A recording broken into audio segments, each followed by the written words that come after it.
Hello everyone, I hope you guys are doing well, and to all our Jan 26 students who have had a fairly difficult last 24 hours, this video is especially for you, and I hope by the end of this video you will get a fair bit of direction and some clarity on what should be your next steps. So over here, this is one thing which students are feeling right now, that yes, some of our papers went bad and we got bad marks, but well, some of our papers went reasonably well. So even a good paper gave us not so good marks. So what do we do over here? And the first thing over here is, okay, I've studied everything. I'm okay probably putting in the grind all over again, but what do I do different? Because if I do everything what I've done earlier, my result will be similar. I don't know what to change. So at this point, at the first level, I would expect, this is very normal at this particular point. So how do we go out of that deadlock? So I would say that you need to do a bit of introspection and ask yourself 3 questions and give yourself honest answers. You are not going to look for what should be theoretically correct answers, but honest answers. So if you have to change something, there are 3 areas which you have to ask yourself where you thought there is a problem. First is, do you think your concepts were weak?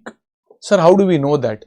Well, were there situations where you were seeing a question and you were blanking out, you were unable to go more than midway, in which case probably your concepts were weak, it is not anything else, and then we need to work on the concepts. Second is, we thought we have written everything, however we are not getting marks, so there is a high possibility that we might have made silly mistakes, and that is very, very common. You might not realize it as much, but when you see certified copies, you'll rack your brains at how did I go wrong over here, and these mistakes are usually very costly. Like for example, if you wrongly select a compulsorily convertible debenture as optionally convertible debenture and solve for a CFI, you are going to lose all your marks. And as a result, is there something where I think I am kind of hurrying, I'm overspeeding, I'm not really being in the moment in that question? So am I making a lot of silly mistakes? And thirdly, am I consistently unable to complete my papers? So I know a lot of stuff, I'm putting in the hours, but in that 3 hours I'm unable to complete. So these are the 3 things. Now the 4th thing over here is the institute's checking pattern. Now at this point, that is something which is beyond our control right now, so we will try to focus on what we can control for the time being. I can fully understand your anger and, let us say, a possible frustration, but at least we can try to think about these 3 things. If you have a problem with the institute, you can vent it out on Reddit at least somewhere so that it goes out of your system. But other than that, if you have to consciously change something, try to identify one of these or more than these 3 factors, and how can I improve on that. So if, let us say, your concepts are a problem, then at least on the important questions you have to think through on other alternative treatments. What happens if an adjustment is done in a particular way, in some other way? You try to build the concepts from scratch, which is unfortunately a little time consuming. Secondly, if writing speed is a problem, then you need to write a little more mocks. You need to practice more sums so that you can at least cover up more of your paper. And if you are aware, maybe in every paper if you can cover up 5 to 6 marks by merely writing more, you are already 30 marks on. And if, let us say, you are unable to figure out and you think that there are silly mistakes that you are doing, that may be because you are reading most of your sums when you are preparing rather than solving it. Solving meaning you don't have to focus a lot on the presentation, but at least scribbling, writing, making equations, doing on the calculator, not just seeing. So if these are the 3 kind of possible solutions to these 3 common things that you might be possibly lacking. Secondly, over here, an important decision over here will be, should I go with single group, both groups, how to decide? And this is for, okay, I will just say that students over here can be segregated into 3 types right now. Some students are saying that I will want to give May 26, but should I give single or both? Some students are saying that, well, I don't know, I don't think 2 months are enough, I'll defer it to September 26. And there is a third category of students who is now thinking to quit all of this together and do something else. I'll try to address each of these queries and to the best extent possible give my 2 cents. First of all, if you are very clear that you want to do May 26, great, you don't need to worry about the other 2 things. Now, single group or both groups. Now, I will tell you based on my experience and my understanding, and this can be tailor-made to everyone, but you may not like what I'm going to say, but that is the truth. That is my honest feedback. So if, let us say, you had given 2 groups in January, and I understand that January was a difficult exam, difficult paper, but nevertheless, if you have given 2 groups in January and your gap is more than, let's say, 10 to 12, at max 15% on the upper side. So let's say your passing is 300, you are, let's say, 270, 260 at a stretch, and you are below 260. It's a little difficult to cover up so much ground in the next 2 months. Again, I'm not at all saying that you did not work hard or I don't know what is going wrong, but to remedy that in a span of 60 days, 2 months is a little ambitious. Not that it is impossible, but something which might put you in under additional undue pressure. So if I was a student who has scored less than 260, and this is just a thumb rule, okay, I would generally say that I will opt for 1 group rather than going for 2 groups. Yes, if the exam pattern was like the older pattern where there was May and then November, I had a good 3-4 months to kind of course correct, my answers might be slightly different. But with 2 months, you virtually have 60 days. If you even do have uninterrupted preparation, that is approximately 10 days per paper, 6 subjects, 10 days per paper. You'll have to do 2 revisions. So on an average, that is around 6 days for the first revision, 4 days for the second revision. You honestly ask yourself, do you think you will be able to cover up that kind of gap in such a short span of time? If your honest answer, again, I'm not telling you that your ambitious answer, if your honest answer is yes, go ahead with 2 groups. But if you think that, well, realistically, I don't think that is a coverable thing, then I would strongly recommend that get some wind below your wings. Ensure that you get that 1 group right, get the momentum in your favor. You don't again want to look at this situation. Now, there's a possibility you can create more groups. However, I mean, if possible, try to keep a bit of your, let's say, I mean, I don't know, for the lack of a better word, let us say your aspiration or ego may be a little aside, and tell yourself that even giving 1 group is not, a person who has cleared CA by giving one group is not less of a CA as compared to us given 2 groups. So don't go into that boat of, let us say, thinking that I want to do, unless you are yourself honestly confident about it. But if I was a student, in my experience, I've seen students covering up gaps, but very few are able to cover up a gap of 50 plus marks in especially such a short span. So that is regarding, let us say, a person who should ideally give 1 group. And if you are very close, maybe you are around 280s, you are in 290s, you are very close to it, okay, you have everything fresh, maybe these papers were a little difficult, maybe there were certain areas which you are lacking, and you have kind of enough time to kind of push and give on into the 2 groups. That is my limited understanding if I have to select. But whatever you select, give yourself 1 full day if you still want, but don't then self-question and keep on going back and forth. If you have decided 2 groups, let Bhavik sir say anything, let anyone say anything, you do 2 groups. If you have decided 1 group, the worst thing is if you are juggling around. I don't want you to juggle around, okay? Secondly, is it advisable to defer my attempt to September 26?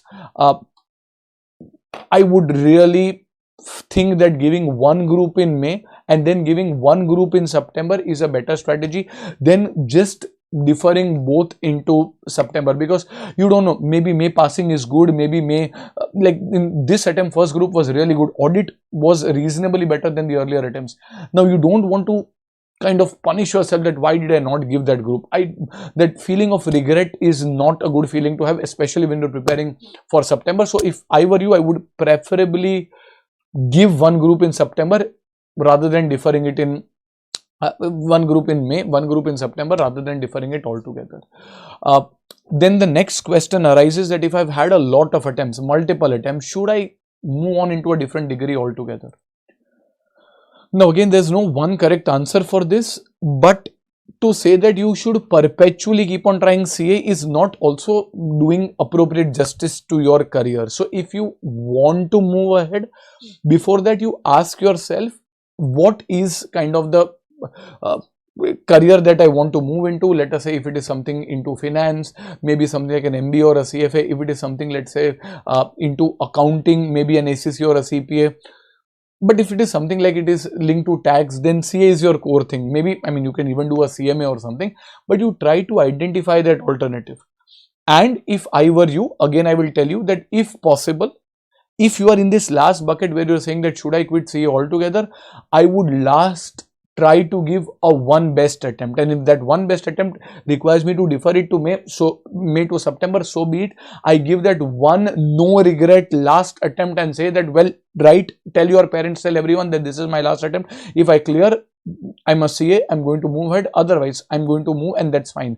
I need to kind of move in life, so maybe you draw down that one last attempt if you have not done that earlier, and give yourself that proper cutoff or timeline, like you have a closure, that is, you have tried everything you can, and if it is still not happening, well, something better is maybe destined for me, and that is absolutely fine. Remember, not every career trajectory has to look the same, so you can move ahead, but again, take a firm decision, look at the options that you want to do, look at the courses or jobs or internships that can help you in getting there, and look at realistically a possibility of giving that one good final shot if you have not given that earlier.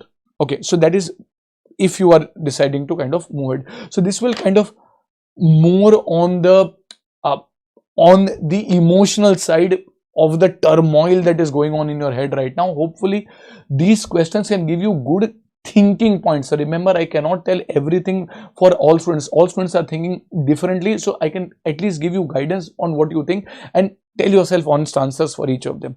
Okay, now if a student wants to kind of pursue and is giving, let us say, the May attempt, the inevitable question is, well, do I need to buy new lectures or take new books?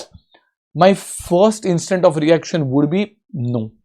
In general, you have this, especially for books and material, you have this thing which is gives you photographic memory. So if you have done something multiple times, unless your material is very old, in the sense it is 3 years or further older, then you might think, but otherwise, at least for FR and AFM, you will have done sums in a particular way. Sir, but what about the new material, new content? I mean, whichever faculty you have taken, or if you have taken our classes, we have also shared every new addition that is there or update that is there on your Google Drive. So on your Google Drive, and if you are unable to find it, you have a word with the team, and I'm sure every faculty in today's time and age is going to support you with all the new questions and new updates.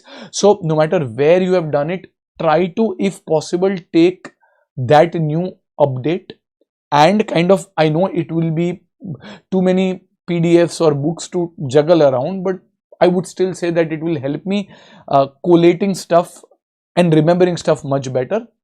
Unless my material is very old, maybe it is, I have taken it pre, let us say 2023 or so, maybe then it's better that rather than having so many different updates, you have an updated book. But otherwise, if your material is relatively newer, maybe in the last 2 to 3 years, you can cover up all the updates, new sums, additions through the addendums or the updates that your respective faculties would have shared, and that can help you in keeping your books intact. Now, in terms of lectures, again, especially if you are planning May itself, there will be relatively lesser time. So if your answer to that question earlier, that my concepts are not up to the mark, I was blanking out, I was kind of tearing up, I did not know how to progress, then maybe you might need lectures. But again, you cannot take lectures for multiple subjects. So I would say that you figure out that one subject where you felt you were lacking the most and take the lectures in that subject. It can be any of these, right? Because you don't have enough time to watch all the lectures. And then for the others, focus on the YouTube revisions that are there for the respective faculties, or let us say yourself, because you can't cover all lectures altogether. So you identify in your SWOT the subject which you lacked the most and probably take the lecture for that, and that will be helpful. And for the others, you probably focus on the YouTube revision. If you are definitely, I mean, if you're looking for the September exam, then maybe you can take more lectures because you, for whatever reasons you have decided that you want to skip, but that decision should be firm. Then you can decide that for concept building I will need more lectures. You can take for May preferably one subject if, let us say, you believe you need concept level support over there and not just practice level support. Practice, remember, at the end of the day you have to do. If you are just listening to sums and understanding, maybe you are again going to make silly mistakes when you're doing. So your self practice is not a substitute for anything. Okay, so we can help you in recollecting stuff, but you have to solve it. We can help you with the concepts, but if you make small silly mistakes while you're losing your marks, and that is heartbreaking for me as well as you. So I don't want you to do that. Okay, for about amendments and new sums added, as we have said, you will have that on the Google Drive for our lectures, or you can contact your respective faculties and they will definitely be more than willing to help you with the amendments and the new sums added. And the last thing, okay, a lot of students at this time are engaging in predicting ICI behavior and pattern, that if the papers are getting tougher, what will May paper correction, will the paper. Remember, no one has answers to all of this, no matter whoever says anything. I mean, a case in point is the council members, with all due respect, on the day of the result were not themselves clear on what was the time the result is going to come and when the result was ready. So we are expecting from now, a decision has been taken that how the May attempt is going to fare, how the passing percentage is going to come. No one has a clue. If anyone is telling you, I'm telling you, you should not be listening. No one has a clue on what ICAI is going to do. And as a result, engaging your time and energy in focusing on how ICI, will they make the papers more conceptual, will they make the passing much more stricter? No one has an answer. However, the only antidote to this question is thorough preparation. No matter what ICI did, with all due respect, some students did clear. And I'm sure you have it in you. You have it in you to be, at least not in January, then in the May exam, you are one of them. So you can be a part of that by preparation and not by predicting what the ICI is going to do. So channelize your energy where it can possibly give you a possible reward. I know that it is easier said than done right now. I know what you're going through at this point. Hardly anyone understands. But remember, it is a battle where if you fight and you come out stronger, it shapes you as a different person altogether. You have faced this challenge and you came out stronger. It is not easy for anyone listening to this, or kind of, if you have reached all the way up to here, I'm sure that you have that willingness. You have that thing to improve. You just need someone to tell you that. You just need someone to understand and have faith that you have done your efforts.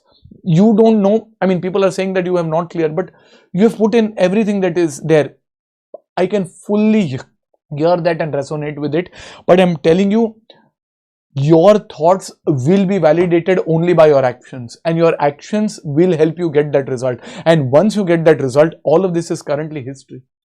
So we want to minimize our mistakes. You want to kind of cover up as much as possible. We want to do everything in our control to get, let us say, the desired outcome. But again, these are the things which I think a lot of students have some kind of difficulty on, and I hope in this session I've tried to kind of cover up. Obviously, for students who are looking for a single group, two groups, FR, AFM strategy, we'll have separate videos. But before that, your mindset has to be correct, in the sense it has to be at the place where you can now kind of accelerate. So ensure that if you need some time, let's say a day more or so, but give yourself a deadline. If I'm deciding between one group or two groups, May or let us say September, between doing or not doing, all of it has to have a cutoff time. And once you decide it, remember, there's no right decision or wrong decision. You have to decide and try to make the most of the decision that you have taken. So back yourself with all the energy you have. I don't have all the answers, I will tell you. I am telling you based on my experience. You can, and I'll be happy if you prove me wrong and kind of do something which everyone said was not possible. But you have to take a cutoff, you have to take a deadline, and then stick to what you have decided. Don't waver around, because then your focus is not on the preparation. Your focus is questioning and self-doubting your decision, which I don't want. Okay, we are there with you. Your parents are there. Blessings of your elders and the Almighty is all there with you. Go out, we are all cheering for you, and you are going to make history. Okay, good luck, goodbye, and take care.